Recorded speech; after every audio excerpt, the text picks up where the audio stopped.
Chaz, welcome back to the show. It's May 24th, 2024. We are here in the Chopu waiting window. Do you even care remotely? What percentage of care do you have? I have, I'm going to go 70% care. That's a lot of care, especially for you these days. You've really fallen off the care wagon when it comes to professional surfing. It's true. However, it's a great event. It is I a mean, great like, event. look, I guess the answer is how much do I care in the grand scheme of life and what's going on? That would be 3%. But how much do I care in terms of like I'm producing 22 hours of surf content every week and running an event in good waves helps me do my job? 70%. Yeah, great, great. And the forecast is looking not bad, right? I Yeah. mean, Yeah. It's I going to be hear good. t I hear tell that it's going to run tomorrow, Cool. possibly, but it seems like it's going to be lully tomorrow, so it feels like it must be filling in. I mean, I didn't check it today, but I think yesterday or the day before I checked, and it looked like Tuesday, Wednesday was going to be 8 to 10 feet. Yeah, great. Great. Good thing that Felipe Toledo has packed up his bags and left. Has he? I'm sure he has. There's no way he's sticking around. Uh, There's no um, way. He did his Instagram clip bagging a little baby barrel and thought that was good enough. yeah, well, did you feel, I mean, little baby barrel for a chopu, sure. Still airdrop into a, pit. It's Yeah, head high, fully head high. as wide Let, as it is tall pit. let's So be honest though about its head highness. Let's be honest about like its proper size in relation, not just to what you or I would do. This like question has long if he had long been put to rest, that one. It's not, we are not surf champions. Was that a surf champion wave out at no, Chopu? no, I Yes. mean, I saw Chris Amore go twice as hard on twice as big of a wave.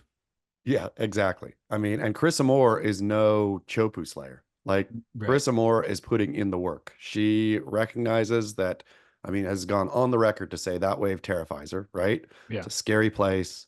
But to put in the work, to go to Tahiti, to grind it out, to face your fears, to do the right things.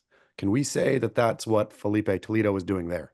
No, but I was still surprised to see him there and glad to see him there. The fact that he posted something to Instagram to me was sort of shocking. Yes, I'm totally glad to see him there. He's doing also theoretically what he should be doing. But as noted in the Beach Grit comments, if you post that to Instagram, that was your best wave, That's right? true. Yeah, yeah, Which is so this was his boom mic drop to the haters. Suck on this baby barrel, haters. yeah. Uh, which that part to me is like, you still don't get it, man. You do not, if that was your best wave out there, do not post that to Instagram and like secretly try to step it up from there, right? Go look at that footage yourself. Hire our dear friend Brad Gerlach to help you understand what you're doing wrong and or go get, Raymond. I mean, there's any number of sort of resources for you. And I'm sure he's leaning into some of those, but lean in harder. Don't publicize that footage. Keep that. That's for you and you alone to get better from that, not your mic drop moment. That was definitely not a Instagram worthy clip, and No, especially by his standards. And so, if anything, go there and do the work quietly, and then maybe a photographer posts something on their own page that proves that you were there. And then rumors can kind of start of like, oh, sure. Felipe's actually doing the work. But to publish that as if it's a proud moment, yeah, I think is more revealing of what's really going on. I mean, and again, I'm not going to put it past him. The rope a dope. Maybe he's thinking, yeah, I'm gonna go bag some real barrels, but I'm gonna post my baby barrel and just let everyone go to town. Let everyone ignorantly and arrogantly go to town. I wish that were the real storyline. It might be. I He might wish be it the were. It's not. smartest little coward ever. The fact, though, that, like I said, I'm excited for an event in Good Waves because it'll give me podcast content. The fact that he posted something gives you 5 new articles. I mean, absolutely true. And the fact, I mean, here's the thing too, right? Is it is going to get big this coming week. He is not going to be there. And so his baby barrel that he just posted will be directly like split screened with what's going on, when Right. the waves start pumping. And Yeah. he will not look good. He'll delete that post at that point. By the way, that article I think had the most comments on Beach Grit this week of any article. For sure. I mean, people like it's a great story, let's be honest. And I thank Philippe for dishing it up continually for us. The storyline, I mean, I think in sports in general, right? You're always looking for that storyline. And the storyline of the current sitting surf champion is too afraid to paddle uh, at the one of the most iconic waves. And not only one of the most iconic waves, but the place that will host the Olympics Yeah. is in terms of sporting storylines, you don't get better than that. And then the potential of him, not showing up at the Olympics or withdrawing from the Olympics, or even better, showing up at the Olympics and not catching a wave is all super compelling. I mean, absolutely, completely. Again, if it's pumping Chopu and he's out there, there's no way that he's given up his spot, right? I think the amount of twisted like arrogance and to be a top athlete, right? You are a different breed already. You are like twisted in a way. And there's no way he's going to go, nope, I looked myself in the mirror this morning and I realized that in fact, everybody's correct. I don't have a spine. And Yeah. so I'm going to gift my entry to the next Brazilian on the list. And that's the patriotic thing to do. He's not going to do that. He's going to go sit out there. And if it's pumping, what does he do? Well, interestingly, if you look at that wave, it was the inside bowl and it was Yeah. kind of whitewashed, like another wave had come in. So maybe he revealed his strategy with that post, which is sit wide so you can paddle into the channel if you need to when a set comes and hope to get one of the insiders. Yeah, it's a good strategy for I mean, I guess if he gets knocked out with a 4 point, or well, let's say he gets knocked out with a 6 point heat total, right? Let's see even push him up to 7 points. Let's say he grabs two of those insiders and gets scored 3.6 on both of them. Then do you think he will leave, get knocked out of the Olympics, say, man, it's just the way the cookie crumbles. Like you Well, can't win everything. interestingly, it's a venue that the vast majority of countries will not be able to perform at. And so a six can get him through probably a lot of heats. I mean, how far? I forget the way the Olympics format is weird. I can't remember I how it don't works, remember. but Yeah. yeah, like I mean, could for sure beat somebody from let's say, I mean, I don't even know who's going besides the CT guys. Do you?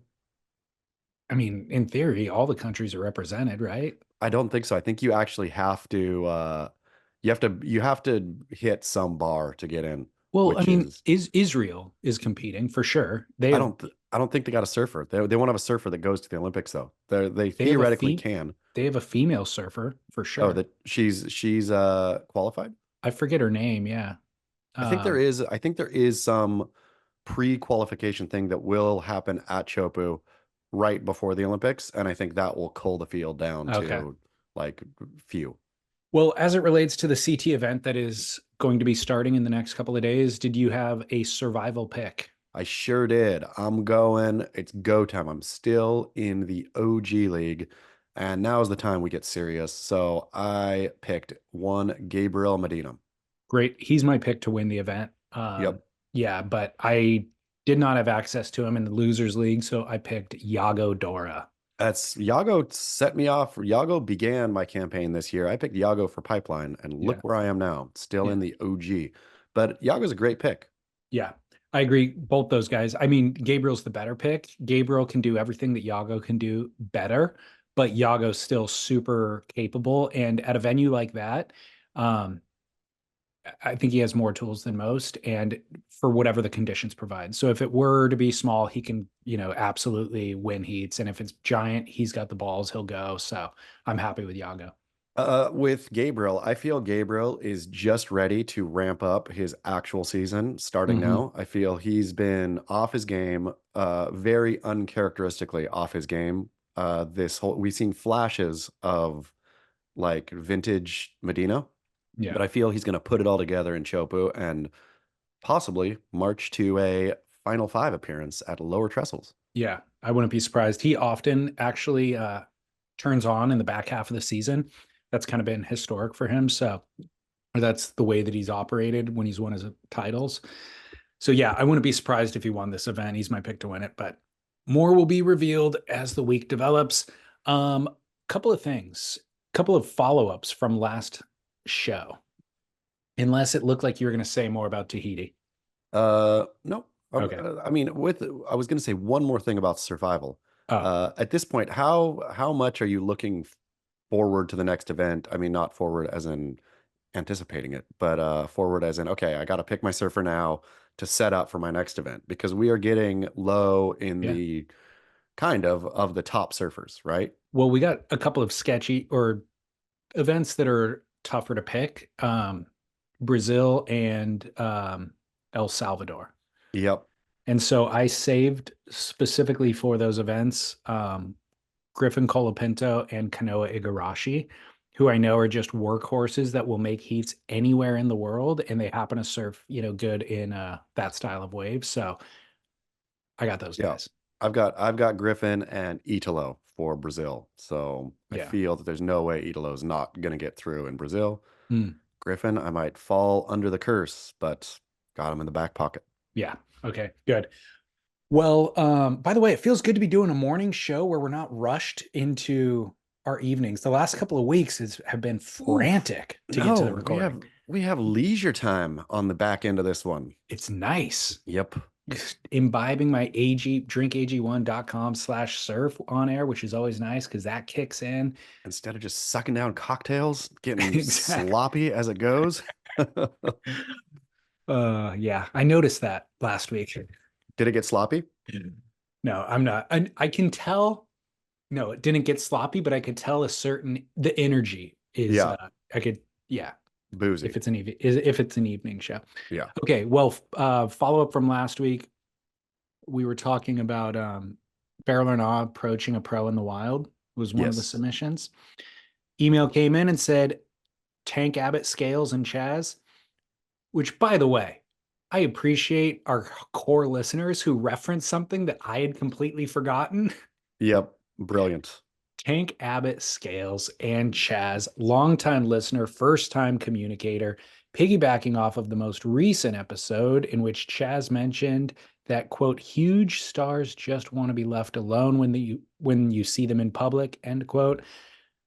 I was eating sushi with some coworkers at my all-time favorite sushi place about 6 months ago, Kaito Sushi in Encinitas, when lo and behold, Chaz Smith and his lovely partner and child actress sat nearby. I'm a huge fan of the podcast, the books, and all things that you guys do.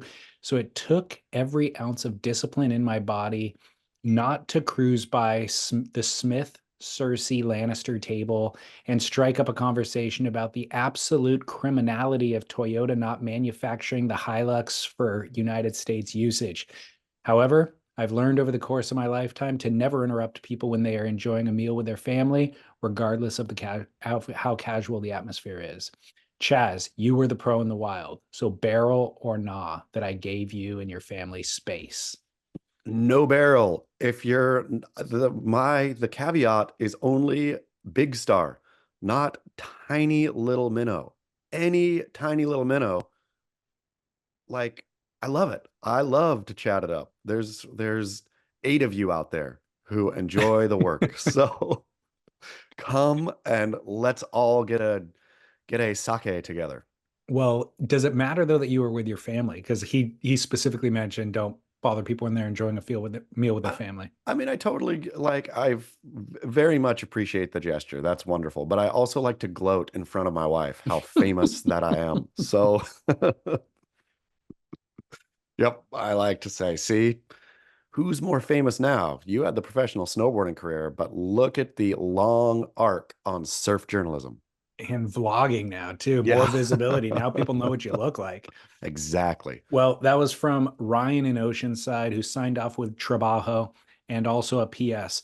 Kaido Sushi for life. Please mention on air so that they can continue delivering amazing sushi for all of the North County San Diego.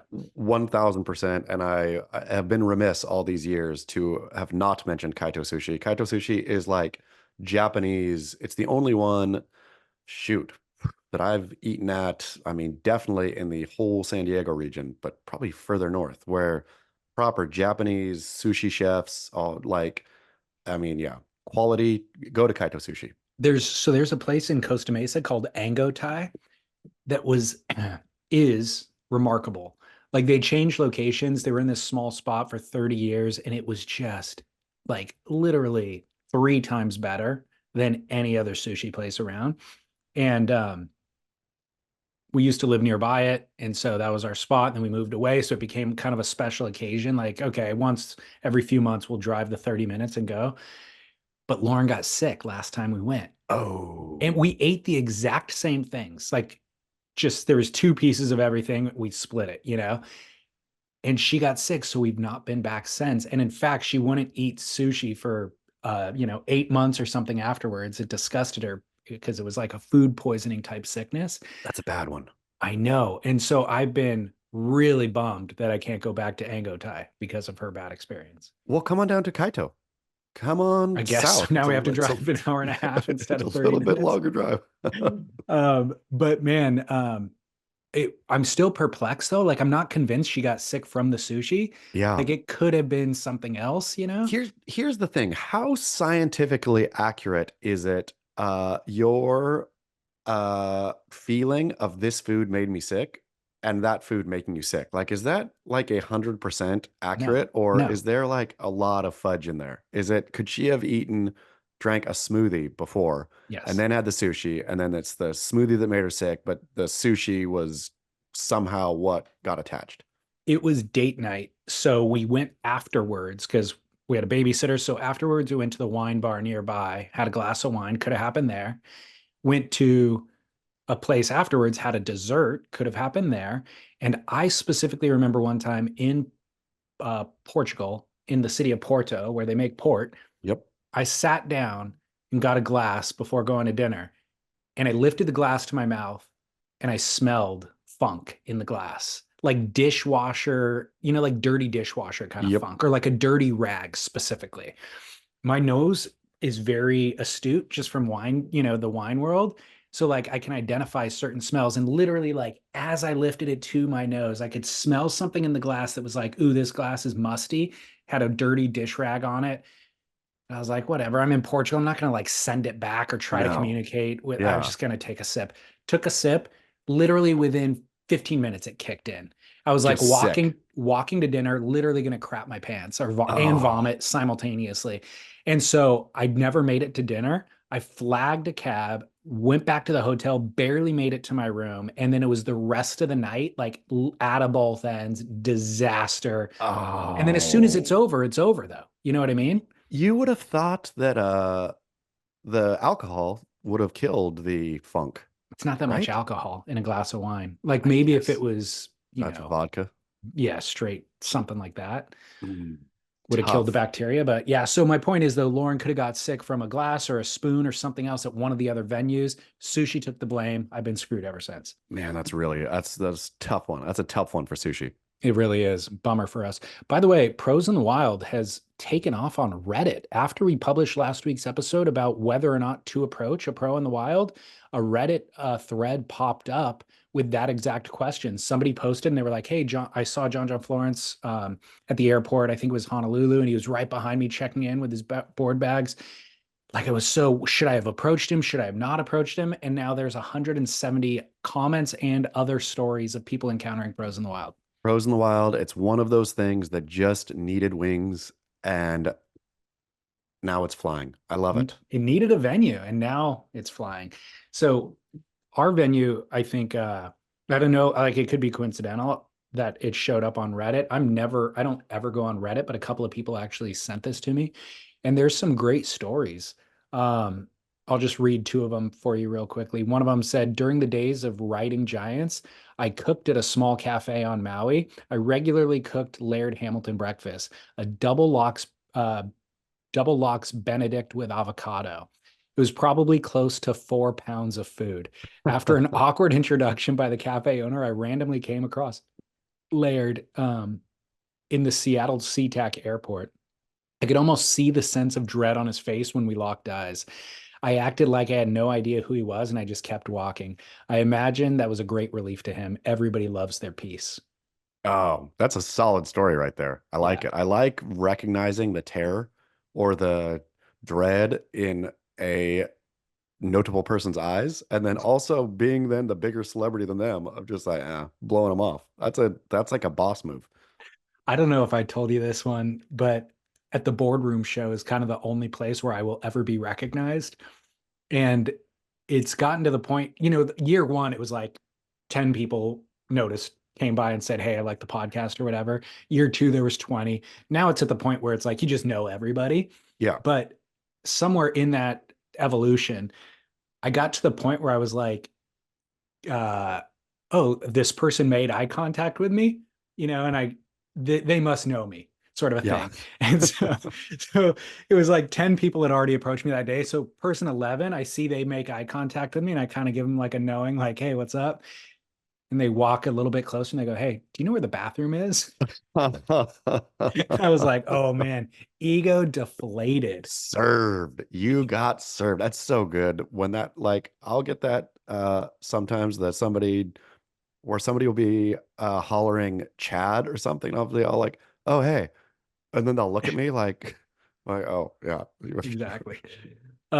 So one other one from Reddit, quick one says, "Was in a bar in Mundaka when Andy Irons came in and opened the tab for everyone in there. He had just won the ASP contest and was amped. I puked next to the dumpster later that night."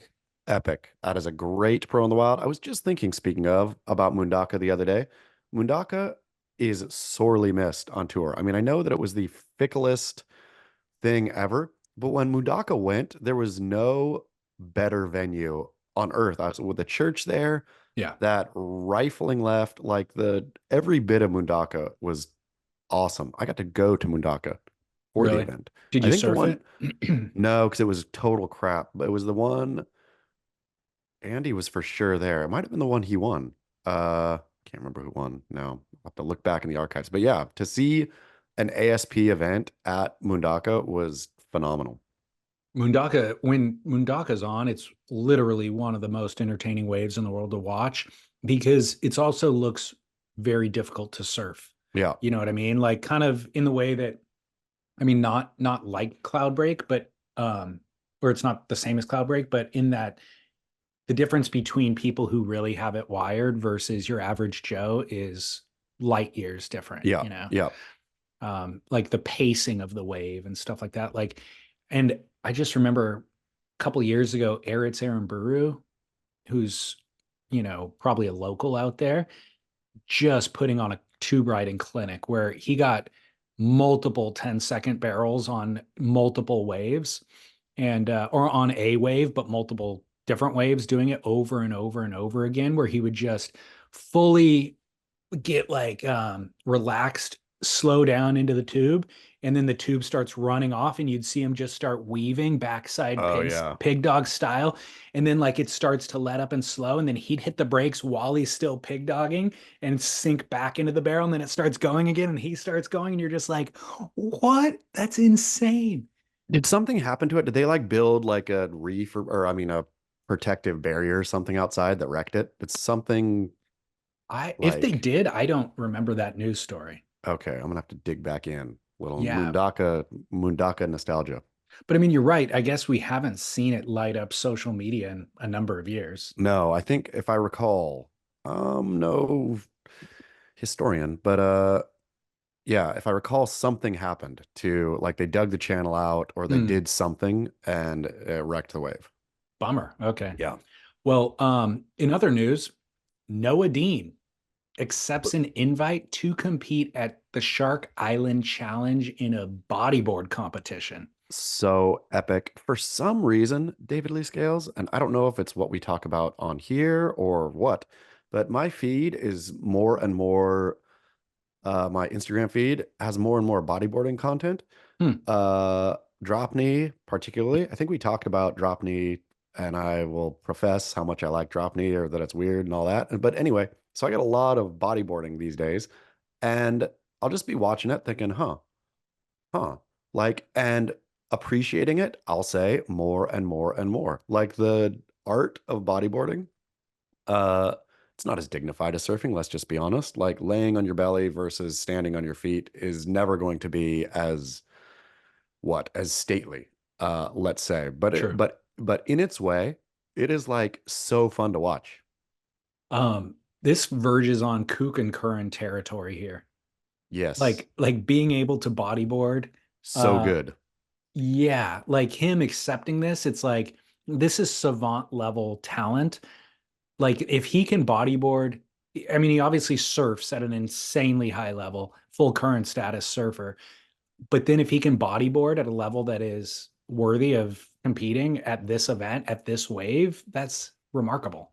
You recall that Dion Agius was a professional bodyboarder before he became the Dion Agius that we know and love. I did not know that. Yeah, so it is a kook current, I think. This one is might be its own. It's a Dion Aegis. Yeah, Like, interesting. yep, a kook and a Dion. um, Agius or douche, maybe, is where we would go because he straddles the line really, really closely. Aegis. Uh, Yeah. One thing also, I was saying, I appreciate when a listener pulls out a reference that was like 5 years old on the podcast that I had forgotten about. I also appreciate that about Beach Grit. Often in the introduction of the article, there will be a reference. In this article in particular, Derek mentions a spat between Sean Thompson and Noah Dean. Oh yeah. I forgot Forgot about about that. that one. Totally. And so often I'll pull up a Beach Grit article and there'll be some context that you guys provide in the introduction where I'm like, oh, I fully forgot that somebody said that at that time or whatever it was. And so I appreciate that. In Beach Grit's, I think almost 10-year history now, the amount of like trivial spats or things of that nature, like even ones that you expect, like Joel Tudor, his various spats, I forget half of them, and then I'll go back through and find them again and just be laughing. But at the time, Joel Tudor opined on this or that, which is yeah, And they're always amusing. very amusing, super entertaining. And it's like uh we never, I guess that stuff was all lost to time previously because magazines wouldn't they would document certain things, but a lot of the triviality was just parking lot fodder, that just disappeared after the conversation was had. And so Beach Grit is doing work by culturally cataloging these very entertaining things. I mean, the amount of pointless spat on Beach Grit could, at this point, fill a medium-sized storage unit. Well, my favorite article on the week was quote, surf website The Inertia hailed as David Lynch-esque surrealism. It is so funny, and a big round of applause to Surf Ads who penned the piece. Where, if you wouldn't mind describing David Lee Scales. So Surf Ads created a game, which was, is this an Inertia article or is this a made up headline? And he listed, let's see, Did you play? 20. Yeah, I did play. He listed 26 article titles, and about half of them were Inertia articles, half of them were ones that he made up. Here's the problem. They were identifiable. The game was kind of easy to win because Surf Ads made up headlines were actually too normal. Yeah. I mean, his were almost things you would want to read. Where the inertia, Almost. the inertia, real headlines were things that you would avoid like the plague. Totally. The ones that seemed wackadoo Yeah. were like, okay, that's clearly an Inertia article. And then you get to one that just seemed reasonable, and you're like, well, that was probably either Outsider magazine Yep. or you made that up. So he needed to go rogue. He needed to think of the wackiest thing possible. It's really hard though. I mean, to out inertia the inertia at this point in the inertia's probably over 10-year run. It's probably right around 10 years. Uh, Oh, they're way more than 10. you think? I don't think so. Weisberg got fired from Surfer, Yeah, and because of then your article. yeah, he did. I led to the beginning of the inertia, but I bet it's right around it could be around 2010. Okay, I'm gonna look it up while we're talking. Yeah, but like it's shocking to me, and I guess it just speaks to what the non-sophisticatedness of the general public, that something like the inertia can apparently thrive, right? Like, Yeah. you look at their inertia, I look at it from time to time, like of course, like going for fodder. It's become so ridiculous. Like Sam George, it just, I was teeing off on every new Sam George article there for a minute. And then they just got so dumb that I couldn't even be bothered anymore of like making fun of Sam George's inertia offerings. They're so like navel gazing. It's like everything wrong with everything is the inertia. And I don't know how they have anybody ever go there and think, oh, yeah, this is my community, or I'm learning something, or that's interesting to me. Well, I think the whole design is just to juice the algorithms and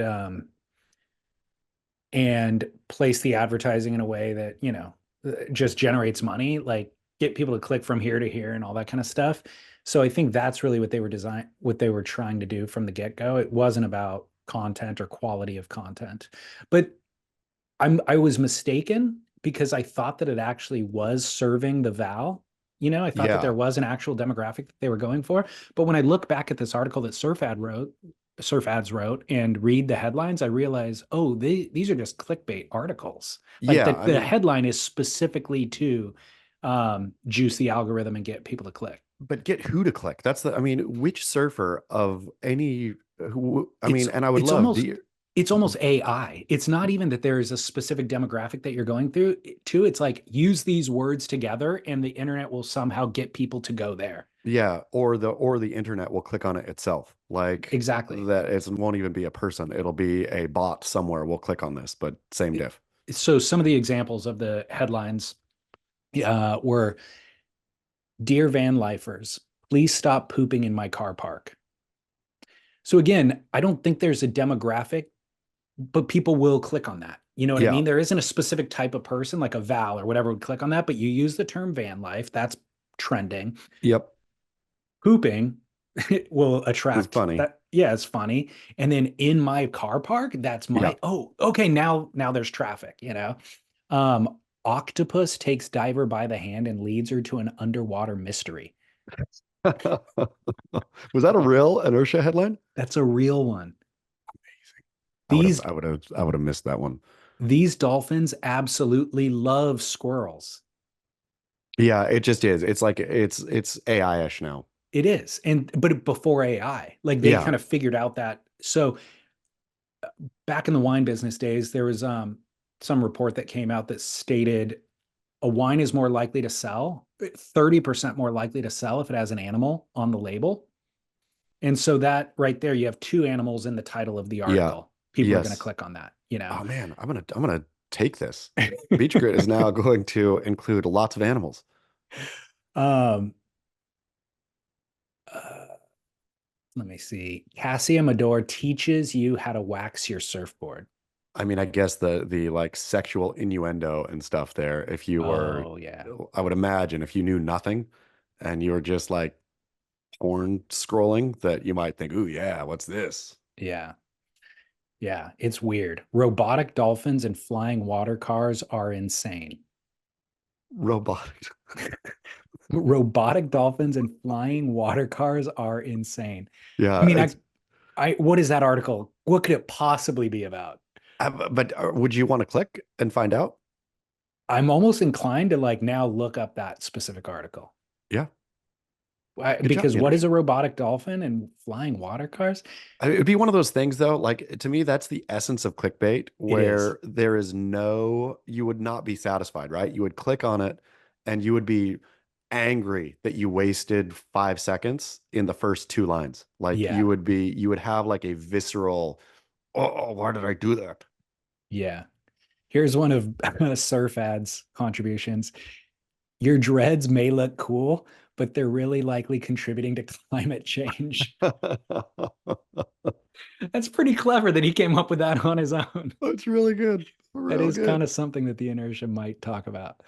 Um, well, thank you for that, Surf Yeah, Ads. We surf ads, appreciate that. many, many laughs. I feel like we can continue this game in some form or another for sure. Yeah. I mean, I'm just like, and dear listener, if any one of you out there actually like goes to the inertia ever, I'm not here to shame you. I'm just curious at what you go for. Like besides if you're mocking it, like I get going as like as a joke. But if you're going for real, Tell me why, because I'm genuinely curious. Yeah, I am too. But I'm thinking as you're talking, I follow them on Instagram. You know what I mean? So I think there's just certain things that they become part of the cultural landscape, and you're just doing them by rote. I guess so. And mocking and like the inertia being the mocky nerdy thing that's trying to be cool is like fills a space. Without if the inertia didn't exist, we'd have to invent the inertia. We might have to. Just like that, like really nerdy, dumb, like the worst part of anything anybody does or anything we do in this subculture. I think every subculture needs a worst part of it in order for there to be, shades of difference with the stuff that you actually like. Like you I got mean, to have I'm just something that's awful. that's I think that that does happen at a certain point. I'm just thinking like even like if you just think about news as a category, news reporting, Yes. mainstream news reporting outside of surfing.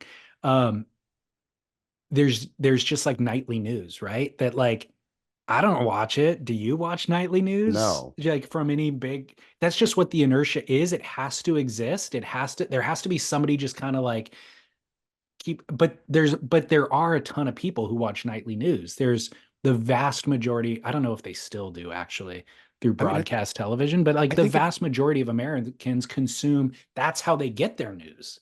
I think there's you're onto something there where these things get put into place and then they help prop up every or somehow they're vital, even though uh probably what I saw the numbers for CNN the other day, and I know CNN's not nightly news. This is a whole other thing. We're talking about free to air nightly news, but I think CNN's like nightly viewership was like under Beach Grit clicks. Like, Really? yeah, it is so, so low.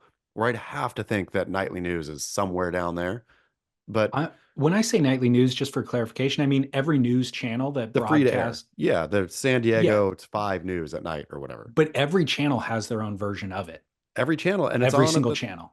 roughly at the same time. Like you can Yes. scroll through and find, okay, here's, NBC's version, You, CBS, whatever. yeah, you get home from work and there's like from 5 to 7 or 6 to 8 or whatever, there's a 2 hour window where they're just standing there reporting on the weather and the traffic and whatever else. And it's like, that is where most people consume.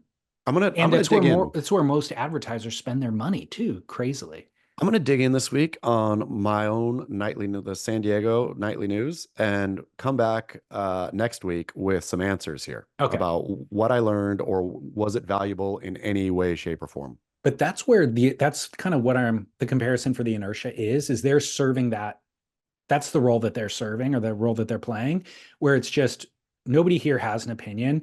Nobody here wants to even create an opinion because we're just here to do middle of the road work, middle of the road everything, because it's just going to attract the massive amount, the largest broad section of the audience. And advertisers need to put marketing budgets somewhere, and we're just going to serve it up. It's funny. I've met a few people who write or have written for the Inertia, and they will always come up to me and apologize first for having written for the Inertia. That's pretty funny. It's funny. It's funny that it's that writing for the Inertia, and and I get it. Like there's not that many places left to publish, to have your work published, right? I mean, Yeah. the even though I guess the internet, you'd think that it's infinite how many places, just put it up yourself or do like Eric Logan and do a Substack or whatever. But, to have like, and we'll say as bad as the Inertia is, it's still a legitimate source, right? I mean, it exists. And so, people, there's not very many places to write, so they have to. Yeah. Well, I did look it up. It was founded in 2010, That's what I thought. Okay, so it's 14 years old. which it's funny when you say a decade, that feels like a decade ago. Yeah. You know what I mean? Like I just saw like I don't know, there was like a 2009 19 vehicle. 2019 I'm like, "Oh, it's new." It's like, "No, that's 5 years ago now somehow." I mean, it's insane. What's insane to me about vehicles, I was just having this conversation, is my first car when I was 16, which would have been like 1990, uh, two or something. Yeah, 1992, let's say. My first car was a 1960 Ford Falcon. And so that is 32 years old, Yeah. right? And that car was a classic, right? I mean, looked like an old 1960 Ford Falcon. Anybody can just go Google it, but it is exactly like you would picture. I do believe at this point there are 30-year-old Priuses on the road that don't look remarkably different from, you don't look at it and say, look at that classic. Right. Or like there's cars that are 30 years old now that, don't look new, but don't look like classics. Like Right. it's weird how everything either our technological ability just really hockey sticked, and so there's no now it's just like kind of different but not like giant degrees different. No, car design specifically really plateaued where everything Yeah, has looked the same for the last. I mean, you look at it, Tesla probably came out around the same time as the Inertia, 2010. yeah, Those those first Teslas look Teslas. exactly the same as the new Teslas. They have Yeah, not redesigned. I mean, the Cybertruck is a far extreme design, that's way out. It's an outlier, but everything else has been the same since. yeah, 30 It's years. it's weird. Yeah, It's weird how much time travel passes to like, a decade old. Zach Weisberg is the only thing really the Inertia has ever done. uh the High Five movie with Kelly and Rob, is that like what they hang their hat on? I don't know what you're talking about. Oh, I guess not then. No, they did that. They did a movie about the high five between Kelly and Rob. I think it was like I don't know what it was. I think it was a film about, Really? remember when Kelly high fived Rob at Pipe and then Rob was winning and then Kelly won? Not only do I remember it, I have the surf video that was made about that exact contest that I watched ad nauseum when I was a kid. Boom. So there we go. And so the Inertia, I do believe, made VHS. Do you even have a VHS No, I don't. I player just anymore? keep these out of nostalgia, which I know Yeah. you hate. Spit by Radical Side Productions, a surf video by Mitch Kaufman, and Mitch put his phone number right on the VHS and copyright 1996. Great. Yeah, that's the one. But yeah, they made a movie, I think the Inertia did, and got Rob and Kelly together to discuss it. That's funny. Yeah. No, I missed that. So maybe they were like hoping to get into filmmaking or I think documentary so, but making or apparently whatever. if like that's the only thing I think, okay, that's what the Inertia did besides be a mockery of everything holy. Right. Well, it is a beautiful segue into our weekend vans business report. Yes. Weekendvans.com. Sprinter vans built into campers with, I mean, incredible appointments. I don't know. What is that the Yeah. right I appointed? think that Beautiful. no, that's beautiful. Appointed. Now it sounds weird to say it, No, I but I know. do believe that's right. Hmm. Beautiful appointments, Okay. beautiful decorations. Point is, you can sleep four people in there. Runs on solar. It's got a battery that holds an incredible. I mean, I think you can run the heater or the air conditioning or whatever for days in that thing. Um, Ice chest, kitchen, shower, whole kit and caboodle in a weekend van. Summer is coming up here in North America, and no better time to call up or head to what is it, weekendvans.com. Yeah, weekendvans.com. And they have ones kitted out and ready for you to rent. So if you're even remotely thinking about the van life and pooping in car parks, get one of them, weekendvans.com, and off you go. Take a little Exactly. roadie. Yeah, check them out. They're incredible. And on Instagram at Weekend Vans. But the business report, Whalebone magazine. Per, did you Adam see Newman. this? I I think sure this, did. yeah, I think this was a Derek article, but Adam Newman of WeWork fame, um, purchased and rebranded Whalebone magazine into Flow Trip. Low trip. Why would you? I have questions all over up one side and down the other of this. Me too. That's why I wanted to discuss it with you. I mean, I was like, first of all, Adam Newman's the worst business. I mean, he's simultaneously the best businessman in the world and the worst businessman in the world. He made, I forget what the number is, $250 million or so off of a totally failed business just basically by getting influential people to keep shoveling money in, or to shovel a couple piles of money in. And then everybody kind of below just looked at, well, if that influential person co-signs it, then I'm going to go ahead and I'm in invest in too. this thing.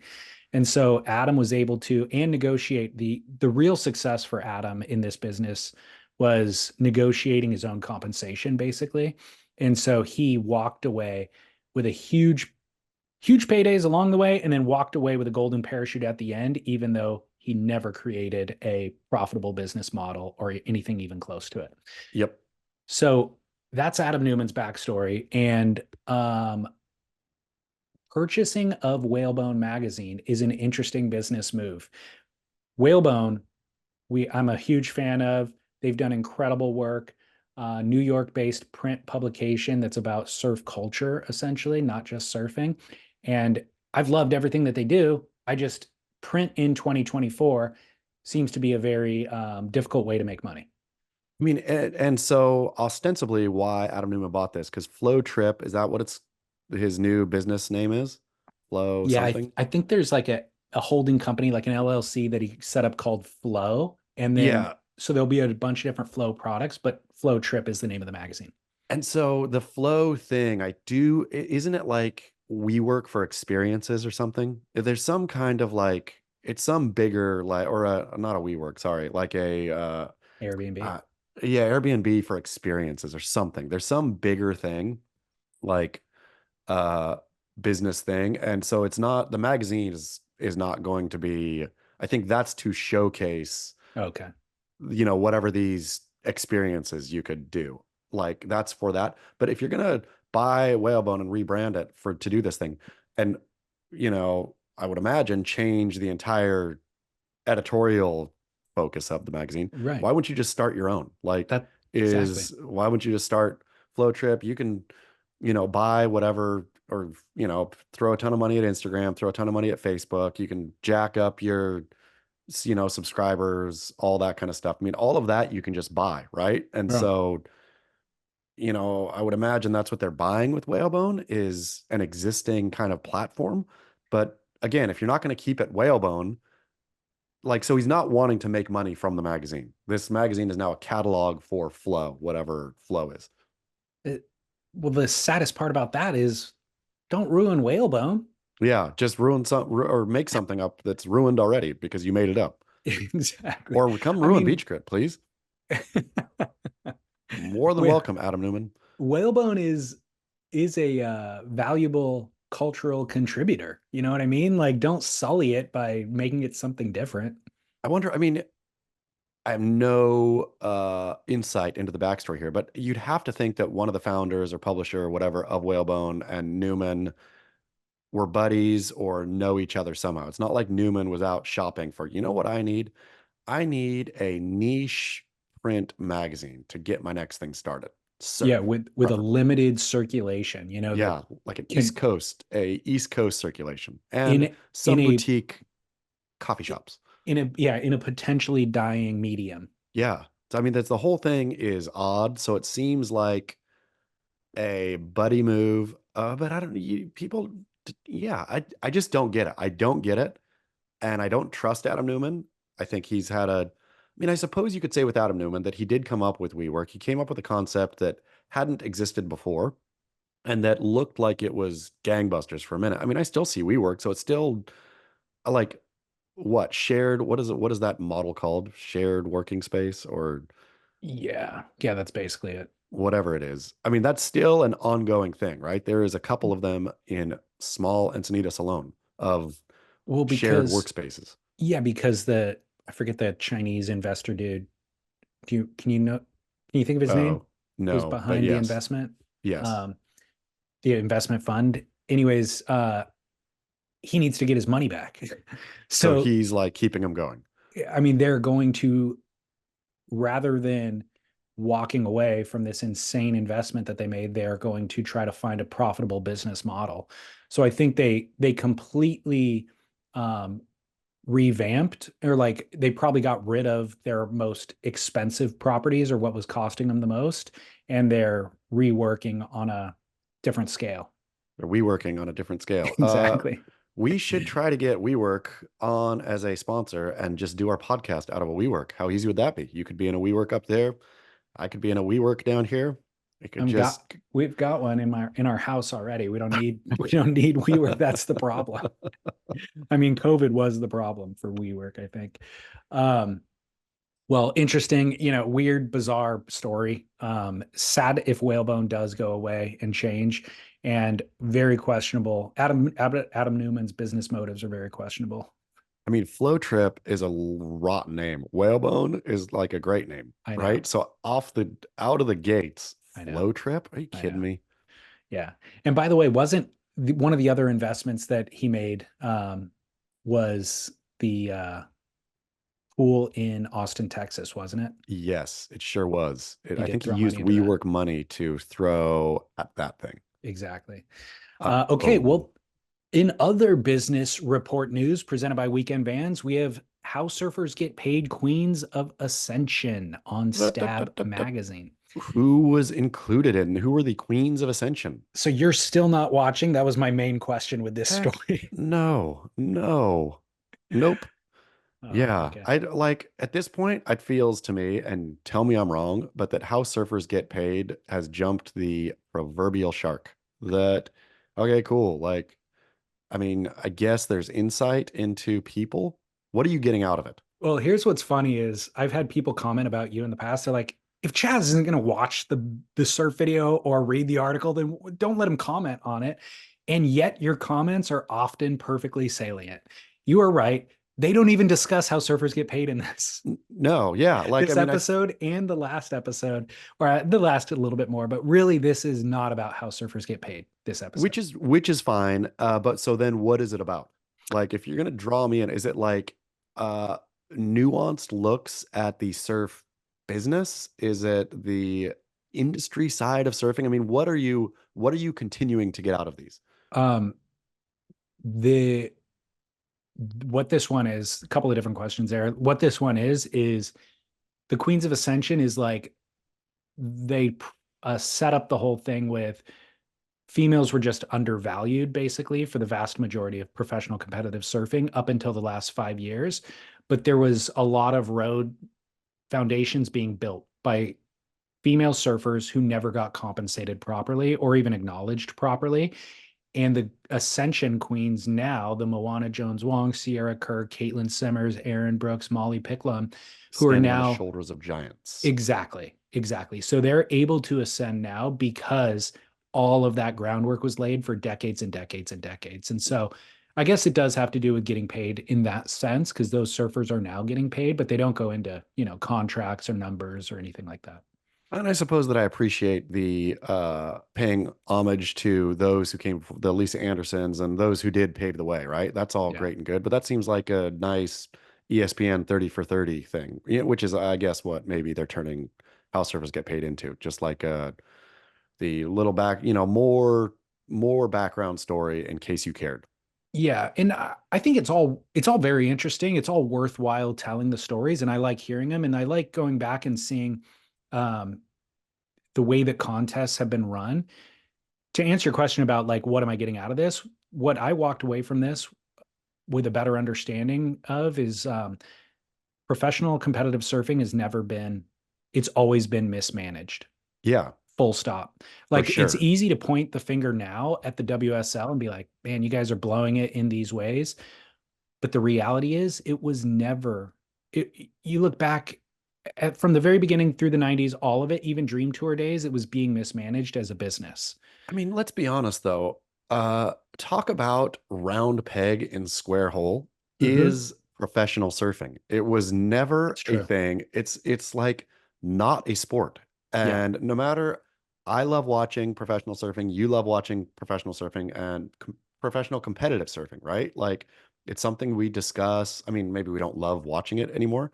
Something that I can't stop watching. I'll put it that way. Uh, but it's not a sport. It's No. like it's awkward in that format. It's weird that nobody's ever like I feel that Brad Gerlach probably came closest to cracking it with the game with a way where surfing can be competitive. but nobody's ever really I mean, not nobody, I can't say that. Maybe the duct tape might have an interesting format. I don't watch professional competitive longboarding, but there's got to be and again, dear listener, chime in. There's got to be a two or a contest format out there that has worked better.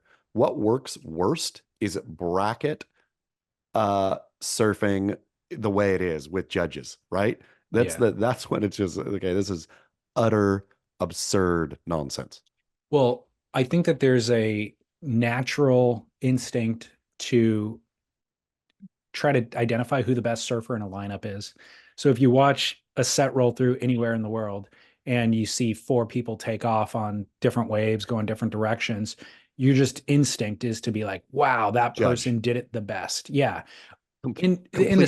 the secondary thing is that person did it different. Like I've never seen that before, yeah, or like that that. approach is different. Totally. Like, whoa, that person, power surf, whatever. And then the next one did a huge air. Whoa, that was insane. But now I'm curious. I want to see them both catch more waves. And so all of that is kind of the reason why contests were started. But it's almost the moment you put any sort of structure upon it, it eliminates those two surfers being able to do those two things in their own free creative expression of it.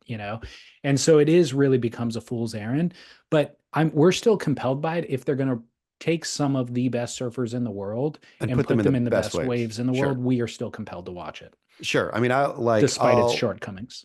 precisely. And I guess to, yeah, uh walk back a little bit. Like if I turn on or come downstairs and like, I don't know, the US Open or something is running in Crap Huntington, there's no way you can get me to watch that. Like I will not for any, I mean, I would would for money, but like not out of the goodness of my heart or out of the interest watch bad surfing. I do not like watching bad surfing. I do not like watching, hopping around on knee-high waves. Well, so there in the episode of How Surfers Get Paid, they talk about Sage Erickson's talking about 2012 was the worst year on tour for the female surfers.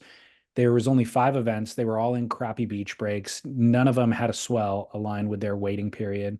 One of the events was in France, I think, where they didn't even, I think it was at Biarritz, where they didn't even run the event because it was literally like a Flat. wave didn't break for 10 days. Yeah. There was no sponsors for a lot of the events. So she pointed at that as being like the low point. And I just thought it's not that much different now. Like it's a little bit better than that, but it's it still is the vast majority of time that is required or that they broadcast, stuff is not 8 and 10 point rides. Like the Yeah. percentage of 8 and 10 point rides is so negligible or so small.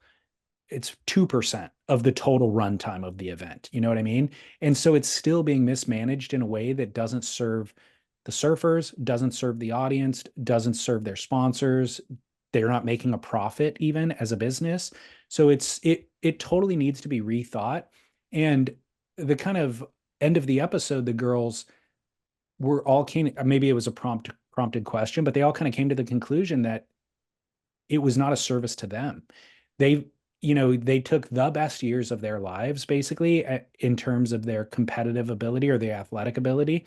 And they went and traveled and sat somewhere and not surfed basically, or they ended up surfing knee high waves. And so they said the reason why these queens of ascension have been able to ascend is because Erin Brooks has been surfing phenomenal waves for the last decade of her life, and she's 16 now. And so then you put her in an event, and it's like, wow, she's an incredible surfer because she was getting barreled at Uluwatu. Yeah. I When mean, same with Katie Simmers and stuff. If they would have just slogged, if Katie Simmers and Molly and all these girls would have slogged through the QS and just kept on and got to the big show, yeah, there would have been no. You're exactly right. Those improvements came from external surf trips. Sierra Kerr has been traveling with Josh Kerr and being towed into waves to do airs on. And so now she's incredible at airs. And so the contest structure doesn't foster or nurture world champs. It's all the free surf stuff that does. And so um, my thought, you know, basically they did the girls a disservice. The World Tour did the girls a disservice by running their business very, very poorly. And so I know that people give us crap about talking about the WSL or criticizing the WSL, and they're like, well, look, at least we have something. And this is my response back is like, just having something isn't, you shouldn't be grateful for that. If they are mismanaging it, if John Florence is spending the best years of his life surfing crappy waves, that is an incredible disservice to John, and it's not progress for the sport of surfing. I mean, exactly. And to that point, look at the raft of retirements now. I mean, I think it's not of surfers retiring in their prime, from Carissa to John to not Kelly. But the surfers stepping away willingly and willfully is points just to that, right? I Totally. think John realizes my time not only can be better spent, it will be better spent doing either, I don't know that he necessarily wants to do the slab tour thing, right? That seems like a real specific kind of kink.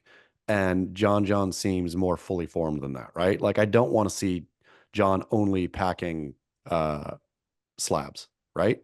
I want to Yeah. see John also on beautiful walls. I want to see John at cloud break. I want to see John on a lot of different kinds of waves than just slabs. So this is an official news story, by the way, that we just led into. Beach Grit reported this. I think it was a Derek article that John, he heard a rumor, not from the inner circle, but somebody eavesdropping on the inner circle, basically, that John Florence is going to finish this year, all the events of this season on the WSL, and then try to win his third world title, and then retire next year. Makes all the sense in the world. I mean, Derek usually is more ironclad in his rumors, though he has goofed up a couple times majorly, but That's true. also, so this is, I feel like with Derek's really forcefully that this is legit, right? And it makes all the sense in the world. What with trestles, lower trestles at the end. I mean, if you're John thinking, it's like John can look at trestles and say, yes, on my best day, I could still beat somebody out there, but like, or I could beat anybody out there. But even that, I mean, I don't know. You'd have to look at John and probably think on my best day, I still couldn't beat Felipe Toledo out there. I just couldn't. Felipe the wave is built for him. For So the record, John has won lowers. It was a long time ago, and it was pre Felipe era. sure. But I but mean, yeah, you just got to think John going into lowers thinking, ooh, man, like I it's better not his be, strong suit anymore. no, not like that kind of surfing, the surfing Yeah, that would be required to take it out at lowers. And what crazy to me short-sightedness of the World Surf League. They such like back patting of themselves for making the end of the tour interesting, right? Like we've got it, we figured it out. It's this what we're gonna recreate that one time when it was who was it, Gabriel and John, or who were the number one and number two, Idolo and Gabriel? Needle Yeah, and Gabe in the final at Pipe. yeah, fighting it out. We're gonna recreate that. In so doing, and of course, none of this is instant, but in so doing that, you have now literally you are shedding your best talent uh quickly. And the only reason, like shedding that talent, I have with John out of the, like when I'm looking forward to a surf event, or if somebody says, hey, the event is on, I will look at the heat draw and think, when am I going to swing in? Right. Right. Without any more Johns and stuff. Like if you lose the real kind of iconic individual stars, I don't care. I literally don't care what David Silva does on a wave at anywhere, right? I No. just don't. I Yeah. mean, and I will not tune in to watch him. I don't care if he wins. I don't care. And that's what all of pro surfing is going to soon be that, I feel. Yeah. We predicted this, by the way, the John exodus. I think when we had a conversation about who would be leaving for this exact reason, he was one that we kept coming to just because he has so many other options. Sure. The Sage Erickson complaint about the 2020 or the 2012 year on tour, she didn't have another way to make money other than by showing up at those events. And so the WSL, that's the part that they mismanaged, was thinking that they're the only game in town. They might be the only way to collect a paycheck competitively in town with a jersey on, but the Johns of the world obviously have diversified well enough to where he doesn't need. I mean, he would love a third world title, I'm sure, but he certainly doesn't need it at this point, not to validate his ability as a surfer and not to earn a living. And so he doesn't want to go around the world surfing crappy waves. Full Yeah, stop. no. And I He mean, still wants to travel and surf good waves. And so if they would provide that for him, that would solve everybody's problems. But he's not going to travel around the world for 10 months to surf crap waves. I've been saying this so long and it's so baffling to me. It is utterly baffling. And I would love, I've been saying it, somebody please. I know there's hater listeners out there or people who know better than me, all kinds of stuff. How do you not have a slam format for surfing where, again, it is pipeline, chopu, cloud break, what's the last one? J-Bay, whatever. There's 4 slams. That's it. You can have all your other events, but you have 4 slams, and whoever wins like those slams is the number one that year, right? Like, I mean, there's no finals day for tennis or there's no finals day for golf, right? The number one golfer in the world is the golfer who won the most slams, right? Or the most major, whatever they call them. What are they called in golf? Opens? No, something. Masters. No, the No, no, Masters no, no. is a contest, Right, right, right. whatever it God, is. people are going to hate us. There's We're not so many people. golfers. We're not golfers. That's Yeah, okay. but A tennis is a slam, a golf, whatever it is. But and then there's a number, the ranking in the world is based on those wins, but each one of those wins is unique and individual in and of itself, yeah. right? Like it makes so much more sense for surfing than to have this kind of fake season that culminates, especially now, at a arbitrary weird wave. Adam Newman, get on this, man. You can redeem yourself. Slams, Throw, just make the throw. slam. Yeah, let's 4 events, $1 million cash prize for the winner. Totally. Everybody Done will and show dusted. up.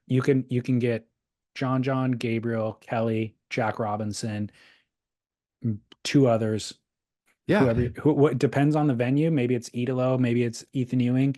But a couple, there's going to be a wild card element in Sure. that. Local wild. Um, I mean, you like fill out the local wild card slots and all those, right? Like, yeah, I mean, I feel like especially particularly, I mean, Pipeline has always had its underground chargers who it's awesome to see once a year. And I thoroughly enjoy seeing those guys once a year. I love seeing it. I know, again, we talked about Dave Prodan totally throwing them all under the bus. All just FYI, dear Hawaiian listeners, Dave Prodan thinks that you guys never ever get through heats at Pipeline. That's why it's worthless to have you. Just get rid of them. That's what Dave Prodown thinks.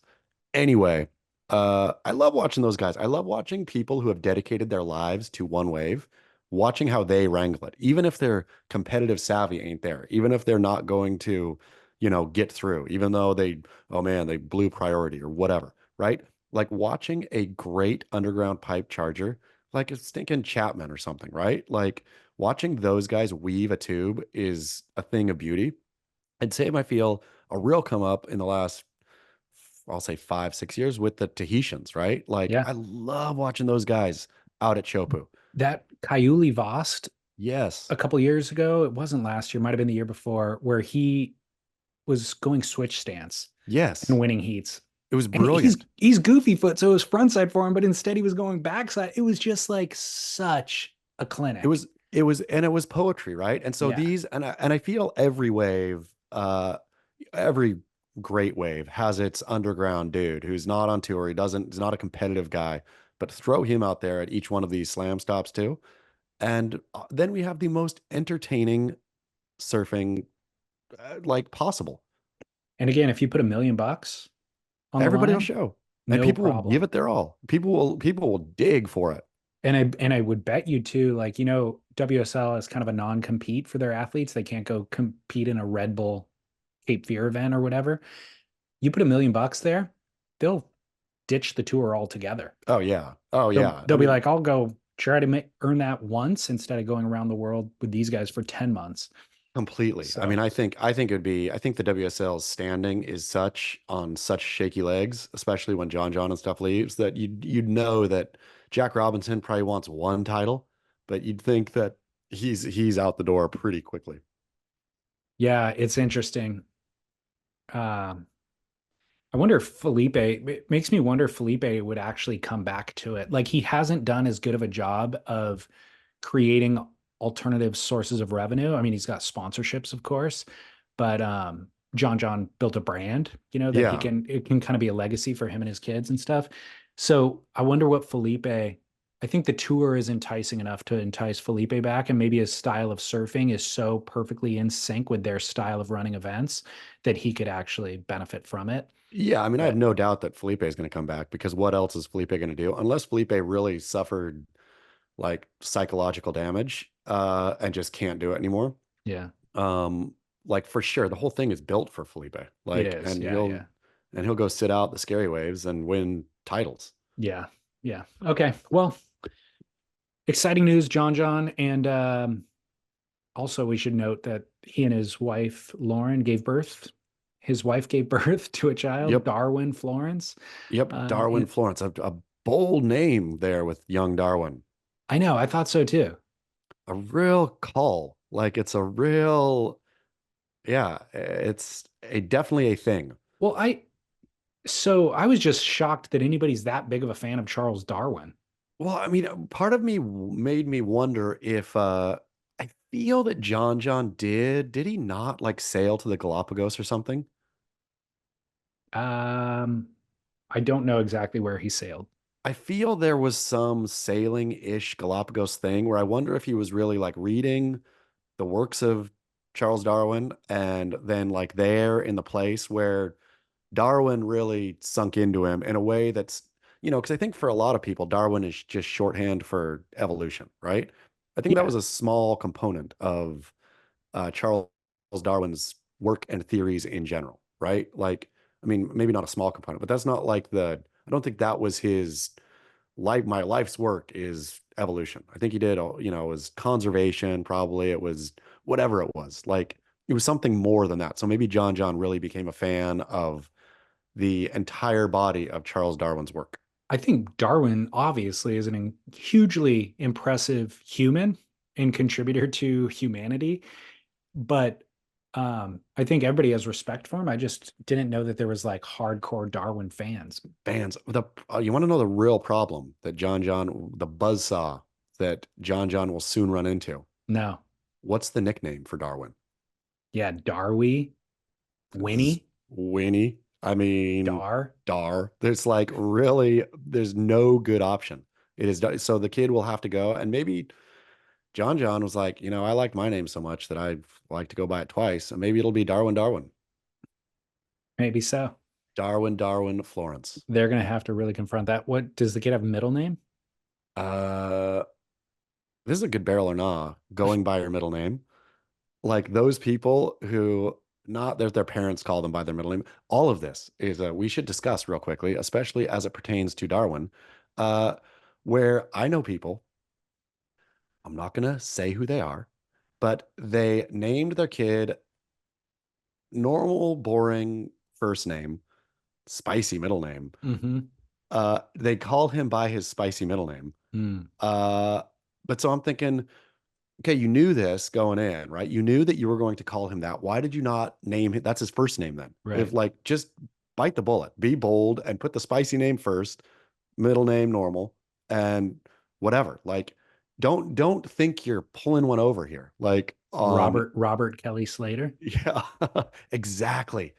Ooh, Kelly is so one of these. Yeah. Kelly's one of these who wanted to go by the spice. I Yeah. wonder if do you think Kelly chose to go by Kelly or do you think his parents called him Kelly? That's a great question. I think it's generally other people that do it because you can't, if you're the person, you can't give yourself a nickname, or if you try to give yourself a nickname, it doesn't stick. And I think this falls in that same category as other people have to kind of do it on their own, and that's what sticks. I've known the late adopter though of the like person in high school or a person in college who suddenly did not feel like their first name and started going by their middle name and reintroducing themselves, no, whatever the middle name was now. Like Yeah. that's happened a couple times in my life But Kelly was famous at the age of 12, and as Kelly. He was never people were Robert. calling him Kelly. So I don't think that he introduced himself as that. I think that they identified that early on, Yeah. the And in any case family or though, something. the like I wonder what is Darwin's middle name? Yeah. It feels like birth announcement-y stuff, etc. He's been referred to as Darwin, so I would imagine they will call him Darwin. But again, Yeah. you have zero nickname options. It's a To choice. name somebody a name with no nickname Yeah. is bold. It really is. So he might just have a nickname that is totally unrelated to the name itself, not a shortened or an abbreviated version. Maybe like Um, Kalohe. yeah. It's well, it's also like when people I found out at a certain point in my life that like, Andrew, Drew is from Andrew. Sure. Like it used to be when I was a kid, okay, William is shortened to Will. I understood that, but I didn't realize that Liam came from William as well. Yeah. It's the back half. You know what I mean? So, um, I guess, but with Darwin, Arwin isn't really a shorter version of Dar. It doesn't really save you much work. Maybe Darwin has a version of Dick. Maybe Because Dick is a nickname for is it Robert? No, I'm sorry. What is Richard. Richard? Yeah. Yeah. Which there's no like linguistic relation between Dick and Richard, Right. right? And Right. so maybe Darwin has a something that's entirely unrelated Yeah, that maybe it yeah, does. that's the nickname for it. But we wouldn't know because it's such an outdated name. We'd have to go back to the 1800s to ask. Ask what do people call Darwins around here? Hey, what do you Exactly. call your bro Darwin when you want to Exactly. spice it up a little? Exactly. All right. Well, we'll get working on that and we'll reveal next week. Getting the time travel machine. Yep. All right. Well, let's go to commercial break and come back with Barrel or Not. Rocketmoney.com/surf. Just this week, my wife figured out she was paying a subscription for Showtime, but then also paying for Paramount Plus, which includes Showtime for free. That's precisely what Rocket Money was designed for. A modern tool that meticulously tracks the details that we easily get distracted from. It's a finance app that finds and cancels your unwanted subscriptions, monitors your monthly spending, and helps you lower your bills. It gives you freedom by helping you see your subscriptions in a simple dashboard and alerts you about hidden fees or increases. Rocket Money has over 5 million users and has helped save its members an average of $720 a year with over $500 million in canceled subscriptions. Stop wasting money on things that you don't use. Cancel your unwanted subscriptions by going to rocketmoney.com/surf. Calm the clutter in your head, simplify the tedium of your financial life, and find freedom through rocketmoney.com/surf. Chaz, back from commercial. It's a good run of commercials this time. Yeah, good old Rocket Money, some LinkedIn. Yep. Back from commercial with a comment about last week's Kook and Curren. Somebody said, interesting to hear Chaz, maybe this wasn't last week, but interesting to hear Chaz on Kook or Curren mentioning musicians or poets operating in a similar way as Curren's. Made me think of Matisse in his 80s reverting to childlike cutout collages as opposed to the skilled paintings that he was known for. Or Jack White, who had mastered the guitar and now taking a single steel string and nailing it to a piece of wood and playing it with a slide, and it sounds incredible. All to reinforce that surfing is an art. The Currens are constantly experimenting with everything, even down to the way that they hold their boards. So true. It is interesting, right? Like when you really master something, like you revert back to the most basic fundamental version of it and tinker around with that and just reinvent from there. I mean, it's totally true. Like for all, I mean, yeah, Curren in particular, like ditching the pointy thruster, like the craft that his Darwin's evolution decided is the number one thing, right? This is peak surfing. To ditch that and stand up on a boogie board, finless piece of foam, there you go. Or I guess it was a skimboard. Same diff though. And I mean, I remember him talking about it a little bit and just basically saying it's the least amount of material between me and water. Yeah, So it's like walking on water essentially, I love it. which is a whole different analogy. All right, barrel or nah, betting on surfing. Ooh, I'm gonna say a huge barrel. And if they ever made it easy for me, and maybe it's easy now, but I still like Do you bet on surfing? No, but I, for the first time in my life, was inclined to last week, right before we recorded. You and I got a text message from somebody who was actually promoting the West Coast Boardriders, which we did not discuss. They deserve Oops. being discussed. They And so maybe definitely we do. should. That's the contest surfing that we need. Exactly. But he also sent a link to a betting site. And I never considered betting on surfing until I opened that link, and it showed Gabriel Medina being so undervalued for this event because he's like in 21st position on the rankings. But going into Chopu, it was like, I could throw $100 on Gabe, Is he, and win 1,000 or something like that. is he still there? Is he still? I gotta click on that link. I missed that link somehow. I'm gonna pull it up maybe while we're talking and see if I can find out. That was the only time I was inclined to bet on surfing, but never been inclined prior than that. Prior to It's that. if they made it easy for me, if there was like website, put money here, put Right. name here, off you go, then I would, but like fiddling with it, I've lost interest fiddling it with it before, trying to like figure out how to do it. And then like sports betting in the US is weird, right? You don't know, like a lot of it's offshore stuff. Exactly. Is it all legit? But I wasn't interested enough to actually do the work to figure out, okay, are these legitimate sites? What do I do? It seems like it's easy in Australia where it's not Right. illegal. I mean, Here, I'm still confused. and then do you want to put your credit card information in? Precisely, all of Yeah. that, all of Yeah. that. Like if it was like this is legit, totally legal, above board, here's a simple, quick, I'd be in. So Gabriel Medina, right now, I pulled up that link. You you spend $20, the payout is 220, Yeah, it's a no-brainer. right? So, Yeah, so you we gotta. put $100. So you multiply that by five and you win 1,000. Oh, more than a Yeah, thousand. I mean, it's a Seems like a no-brainer. no-brainer. It's nxtbets.com is the website I'm looking at right now. But I'm not Uh, recommending it to listeners because I don't know if it's actually safe to put your credit card information in. This is yeah, just I what don't somebody either. sent us. Listeners, So please chime in after yeah. it's too late next Yeah, week. exactly. Well, by the way, the West Coast Boardriders event took place it was like the Nationals, the big kind of surf off at Lowers last week, and they got great surf and teams came from Hawaii, the East Coast, everywhere, and San Clemente Boardriders took the event Shocking that the right at San Clemente Lowers. board riders won at Lowers. This event, though, no joke, the small events are phenomenal, but this one looked insane. Like the Yeah, amount of people that showed up, the who's who of people that showed up, from former world champs to local legends, and the level of surfing that went down was incredible. I mean the concept of board riders clubs and whatnot really did not take root in America until recently. But with this whole iteration, the way that this team is leaning into it, it seems like I mean, yeah, started a fire and poured gas on it, and it's big and fun looking right away.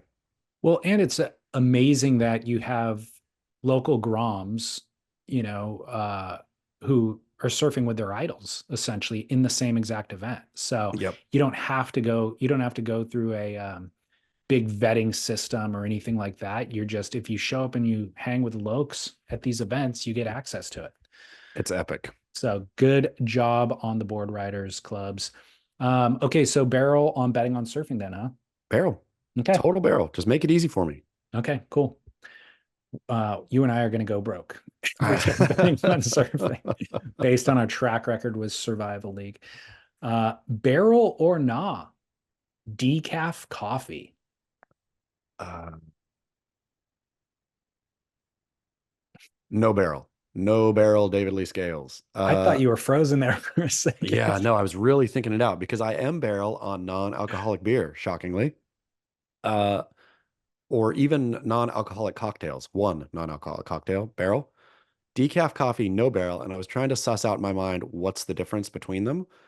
Uh, and the difference is sometimes like the non-alcoholic beer thing is just it's a real social important thing, right? Like you're Yeah. out, everybody, it's just like a thing. It's a rote thing, and like drinking a Coke or something, it just doesn't work, right? For whatever reason, I'm not going to get into non-alcoholic beer here, but let us like decaf coffee. There's no time or place where a decaf coffee is the right move. It's not like you're compelled. Like if you want to drink something hot in the morning, there's all kinds of naturally non-decaffeinated, non-caffeinated hot drinks like herbal teas and stuff like that, right? So get one of them. I mean, I agree with you. I can't imagine the place where this lands other than somebody who has a real aversion to caffeine. I mean, you got to be pretty weak to not be able to handle caffeine in, 12 ounces or something like that. But if you had a real aversion to caffeine and a real addiction to the flavor of coffee, and let's say it's an after dinner, it's past a certain hour in the day, it's a dinner thing, and you're like, man, I really want a cup of coffee, but I don't want the caffeine. Maybe decaf fits in there, Feel but the decaf coffee though. The decaf coffee I've had tastes substantially different. I it suppose does. a decaf beer tastes substantially different too, but a decaf coffee is not a like a rich, it's not the way I like to drink coffee. No. So it's not going to satisfy if you are an addict and you appreciate coffee, that's not going to satisfy the urge. No, that's what I mean. I'd say pivot hard to another hot beverage, Yeah. like a tea or I mean, even, whatever. I don't know what there is besides tea, but pivot to tea. Hot chocolate. Yeah. I honestly don't understand why decaf coffee exists. Yeah, I don't either. I Like, don't how either. did that ever gain traction? I mean, accidentally getting decaf coffee, a bag of decaf coffee at the store, is one of my most angry moments standing in the kitchen to realize that I picked up the decaf. Why was it even there to begin with? Wow. Yeah, Yeah. that's horrific. Yep. All right, final barrel or not? Post game evangelism. Hey guys, earlier this month you addressed the possible hypocrisy of claiming to be religious without bridling your tongue.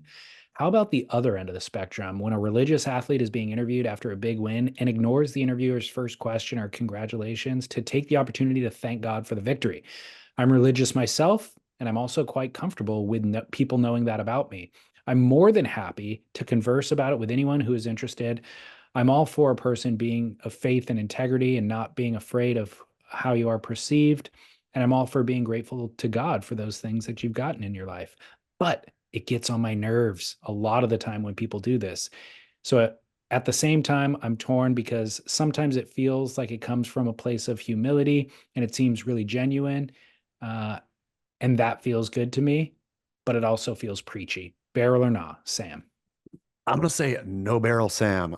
As a religious man myself, it just seems like neither time nor place. I mean, it's always there's a way to be humble and to be gracious and all this in an interviewer or in an interview, but also make like your role there as a human. There's another human across from you who's got a job to do, right? Mm-hmm. And you throwing platitudes out doesn't help them either, right? Like give if you want to be a good Christian or a good whatever person of faith, give the interviewer something great. You'll make their day, right? You'll make the maybe you say something if you're a great athlete, big athlete, maybe you say something that gets them onto Sports Center or whatever at night, right? Like go harder, go above and beyond for your fellow man or woman standing in front of you.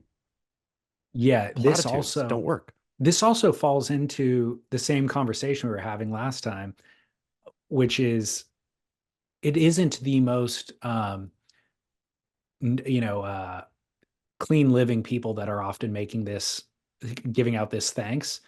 I guess there are the Tim Tebows of the world or whatever, but more often than not, it's somebody who's known they were photographed last night with strippers at the club doing blow. It's And P. now they're Diddy. tonight accepting the Grammy Award, thanking God on stage. And so Yep. it really does feel hypocritical as well, or it's with the claim or the thank to God comes a certain amount of judgment as the viewer. Maybe that's on me, where I'm just like, oh, you're pious? Huh. Yeah. Well, let me think through everything else that I know about you. And wow, that's weird that you're the guy flying the religious flag right now because it doesn't feel like you're very pious. You know what I mean? It's a trap on multiple levels, I feel, and I think rarely is it actually landing. Like I think if you're Right. Tim Tebow, you're exactly right by singling Tim Tebow out, where it is the entirety of who he is, right? And Correct. so that is part and parcel of everything you get with him. Everyone else, it's not the right fit, it's not the right time, neither the right place. Um, and then conflating, I feel like that, like sporting victory, it's just an odd, like it opens the odd question of like, are you saying that, yeah, God wanted you to win and the other person to lose? It's just unnecessary. It is. Yeah. And funnily, somebody else DM'd me an Eli Hanneman post this week. And so I was wondering if maybe Sam also, maybe that's what spurred this idea for Sam sending this. And the Eli Hanneman post was something about thanking God for something. And the commentary that somebody sent me was like, well, didn't you fall off tour this year? Like, so so again, it creates questions for the receiver or the viewer of what you're talking about. The question with Eli Hanneman was like, so you're thanking God for this thing over here, but you were probably also, praying to him that you succeeded on tour. So there's just all these questions that come with it. Are you still It's, thanking him about that? I mean, I just, and I don't know that anybody hears that and thinks, oh, I should, maybe think about my personal relationship with God or, like rethink faith in some kind of way. I think it's so like so many people say it where it's just white noise generally. And it's like white That's noise too negative. yeah. Like nobody, I don't think hears, I mean, and maybe dear listener, again, chime in. But I don't think somebody hears, I like to give God thanks for this victory and thinks, huh, you know, I wonder if I should start doing that in my life. Or nobody does that. It's just like white noise. I agree. I'm going no barrel on this one as well, with the caveat of live Tim it. Tebow. Well, also live it. Yeah, Live by example. You don't need, and then you don't need to preach it verbally. You know what I mean? exactly. Exactly. So, by the way, I didn't mention it earlier when we were talking about the David Lynch-esque articles, but how good is David Lynch? So good. And aging well too. Some of these avant-garde artists, I feel you look back on their older stuff and it loses something. David Lynch's stuff is just as weird now as it was back then. Like he is a weird dude. So weird. He is who I modeled my hair after. Perfect. Our hair Think you've mentioned grows this the before. same pattern. And Yes. so I just like, okay, well then that's what I'm aspiring to. It's great when you have one of those trailblazers too, because you know what it's going to be in 50 or however, Yeah. 30 years or whatever from now. Yeah. Like you'll know, okay, got it. My favorite thing about David Lynch, did you ever listen to or watch his weather reports? Yes, on 107.1 or whatever. KCRW is the Yeah. station that I would listen to it on. No, he did it. They maybe brought him over to KCR Dub, but he did it when it was the best thing ever. I think we've talked about it on air. It was LA's other alternative station. I think it was 107 point something. So David Lynch did the weather. Timothy Oliphant did Oh, yeah, sports. yeah. Uh, they had like every single thing was a celebrity. And And Dave, Tom Likas did a wine show on Wednesdays that I actually went and did. I was on air with Tom Likas doing that. amazing. Yeah, Yeah, that's really good. But Timothy Oliphant sports was the funniest thing ever. He would call in from whatever trailer, from whatever set he was on, and he was like super aggressive about it, be like talking about it. It was really funny. And then David Lynch, of course, doing the weather was just perfectly weird. totally. Was it 91X or is No, that because San 981 Diego? X is San Diego. It was one that doesn't exist anymore. It was like there was I in know. LA, there was K Rock, and then another alternative Yes. station popped Yes. up, and it was the other alternative station. Like I said, I went to the studio, so I should know what it was. I cannot Yeah, think of it now. But yeah, David Lynch. So interestingly, he did the weather report on his own, and I think you're right. Like he would call in and do it there, but he would do it on YouTube as well. And when that article came through this week on Beach Grid, I went and I was like, is Lynch still making films? And then it reminded me about the weather report, and I found his weather reports on YouTube. Do you you want got to to watch post one? it. I pulled Yes, I pulled one up for you yes. because I thought you might want to see it. And then I was like, listeners probably don't know about this. So let me turn. This one is it doesn't look like he's done them for the last year or two, but this one was from 2012, I believe. Good morning. It's December 16, 2022, and if you can believe it, it's a Friday once again. Here in LA, a cloudy morning, quite a breeze blowing right now. 50 degrees Fahrenheit, 10 Celsius. Today I was thinking about the song The World Spins. And I believe it was mine and Angelo and Julie's favorite song we did together. And I think it's from the year 1987, maybe 86, 87, somewhere in there. This afternoon it'll be going up to 68 degrees Fahrenheit, that's 20 Celsius, and it looks like partly cloudy all along the way. Everyone, have a great day. Really makes a 1-minute Bravo. weather report feel like 5. Bravo. I was thinking as I was watching David Lynch and his hair, in my vlogs, somebody will inevitably always come in and say, "You look like John Waters." It might be the same person, but every single time we'll comment, "You look like John Waters." If you really leaned into your David Lynch and I leaned into my John Waters, we would have officially the best podcast in surf history.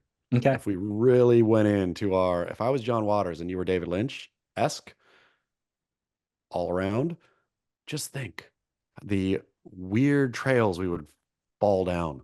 I will start leaning in, and we Yeah. can start making films then too. Yeah, perfect. That'd be great. The cutting edge of avant-garde. I like it. I know I said 2012 when I started that clip, 2022, 2 years ago. Only So, 2. Looking good. All right.